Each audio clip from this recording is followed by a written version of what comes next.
Samedi 1er décembre, avec un autre membre de l'équipe du Média, nous sommes arrivés aux alentours de 10h30 à l'Arc de Triomphe et nous avons donc pu observer en première ligne les événements de la matinée.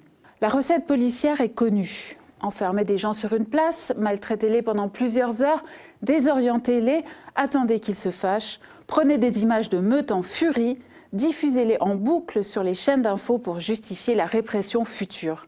Avec un peu de chance, ils saccageront même la tombe du soldat inconnu. Ah non, tiens, raté, des gilets jaunes ont au contraire protégé la fameuse flamme.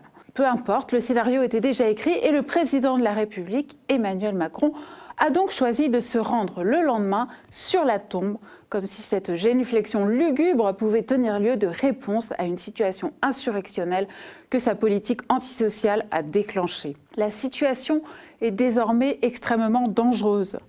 Il y a de grandes chances que l'acte 4, tous à l'Élysée, samedi prochain, soit d'une violence incontrôlable. Venu de la banque d'affaires, sans expérience politique, entouré de fantoches tout aussi dépassés par la situation que lui, le petit prince du CAC 40 se retrouve désormais confronté à la plus grave crise institutionnelle traversée par la France depuis les événements de mai 68.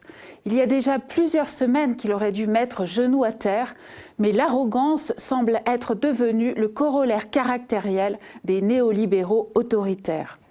Au point où nous en sommes, un moratoire sur la hausse des carburants sera évidemment insuffisant. Quant au rétablissement de l'ISF, mesure d'urgence suggérée notamment par le leader de la France Insoumise, il n'a aucune chance d'être adopté. Macron a des commanditaires, il n'a pas été élu pour les décevoir. Il ne rendra pas l'argent pris aux gens qui ne sont rien. La seule réponse à la mesure de la crise serait sans doute une dissolution de l'Assemblée nationale. Or, le président de la République sait très bien que sa majorité sortirait en lambeaux d'un tel scrutin. Reste le choix de la militarisation, le choix de la répression, le choix d'Adolphe Thiers version Startup Nation, qu'Emmanuel Macron sache que s'il devait en arriver là, il serait jugé par l'histoire et laisserait une trace bien différente de celle dont il avait rêvé.